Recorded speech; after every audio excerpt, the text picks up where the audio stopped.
जय श्री राधे। पूज्य श्री सद्गुरुदेव भगवान के चरणों में प्रणाम। पूज्य श्री भाई जी का जीवन चरित्र।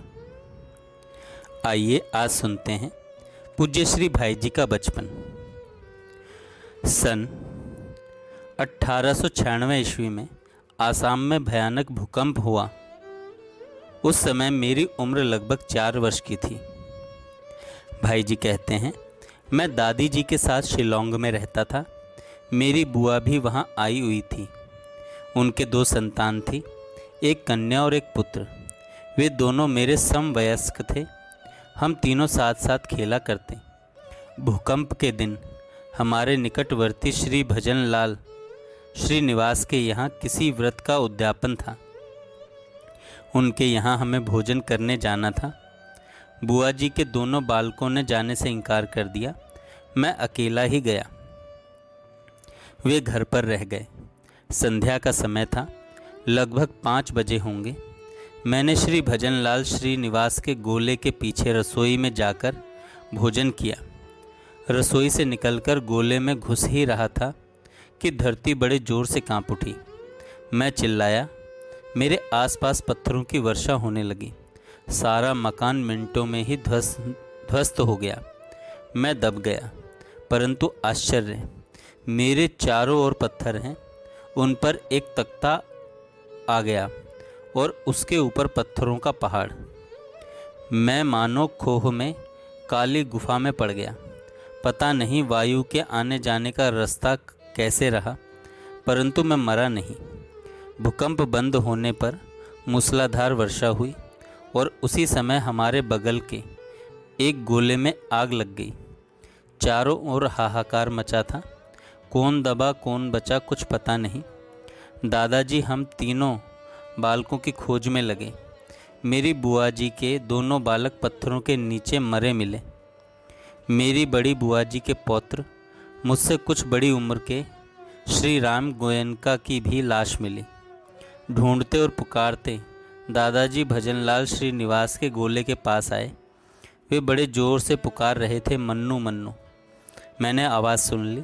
नन्हा सा बालक था मैं, भयभीत था, रो रहा था, परंतु न मालूम किस प्रेरणा से मैंने शक्ति भर जोर से उत्तर दिया, यहाँ हूँ, जल्दी निकालिए।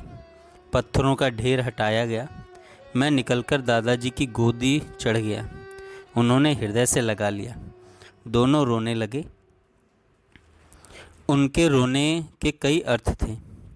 दादी जी तब तक अपने इष्ट श्री हनुमान जी को याद कर रही थीं। हनुमान जी ने उनकी पुकार सुनी। बुआ जी के बालकों के दबने का दुख क्षण भर के लिए कुछ हल्का हो गया। कलकत्ते का जीवन के प्रारंभ से ही मुझे भोग सुख के विरुद्ध त्याग तथा संयम का क्रियात्मक सजीव पाठ मिला।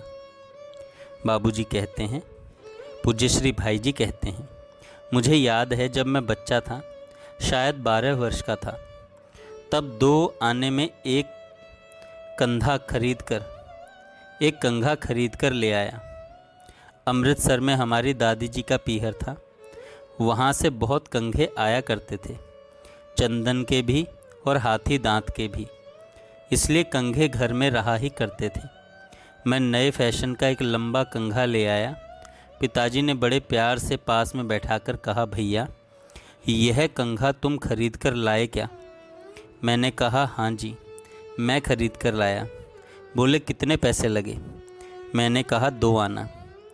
तब बड़े स्नेह से बोले, भैया देखो अपने घर में कितने कंघे पड़े हैं। अपने तो लोगों को कंघे बांटते हैं। यह 2 आना पैसा तुमने व्यर्थ खर्च कर दिया। ऐसा नहीं करना चाहिए। देखो अपने गंगा जी पर जाएं और 2 आने गरीबों को बांट दें तो कितना लाभ हो। मुझे अभी तक उनके शब्द याद हैं। ऐसी उनकी भावना थी। एक तरफ बड़ी उदारता, दूसरी तरफ अपने लिए खर्च करने में बड़े कंजूस। बहुत पुरानी बात है कलकत्ते की। उस समय मेरे पिताजी थे। उनके पास संत महात्मा आया करते थे। वे उनका बड़ा आदर करते थे। एक दिन एक बड़े वृद्ध महात्मा आए। महात्मा जी के लिए एक आयोजन हुआ। कि वे रात को कुछ उपदेश करें। बड़े सरल हृदय के महात्मा थे। छल कपट उस जमाने में बहुत कम होता था। महात्मा जी बोले, बताओ किस विषय पर बोलें, ईश्वर का खंडन करें या मंडन? पिताजी हंसे और बोले, दोनों चीज़ें कैसे होंगी? जो सिद्धांत आप मानते हैं वही कहिए। बोले, मानने की बात अलग है, सिद्धांत कुछ नहीं। हमारे पास विद्या है, युक्तियां हैं। तुम कहो तो खंडन कर दें और तुम कहो तो मंडन कर दें। मुझे अपने घर की एक बहुत पुरानी बात याद है। हमारे दादाजी परदादाजी के 2 भाई थे। उनके लड़कों का आपस में कुछ विरोध हो गया था। किस बात को लेकर हुआ मुझे पूरा याद नहीं, मैं बच्चा था। कलकत्ते में वे लोग एक मकान में ही रहते थे, पर आपस में बोलचाल बंद थी। एक दिन की बात है, रात का समय था। पिताजी गद्दी में बैठे थे। बैठे बैठे ही उनको पहली बार ऐसा दौरा आया कि वे बेहोश हो गए। उस समय एक मुनीम थे जिनका नाम चांदमल था। वे डॉक्टर को बुलाने दौड़कर गए। जब दौड़कर कोठी से बाहर निकले तो बाहर हमारे ताऊजी की दुकान थी। उनका नाम था बिहारी लाल जी। वे दुकान पर बैठे थे। बोले, चांदमल कहाँ जा रहा है? वे पिताजी से तो बोलते नहीं थे, पर चांदमल तो काम करते थे, इसलिए ऐसे ही पूछ लिया। चांदमल ने उत्तर दिया, बाबू बेहोश हो गए हैं, इसलिए डॉक्टर को बुलाने जा रहा हूँ। वे बोले, भीमराज बेहोश हो गया? उनके पास गाड़ी थी।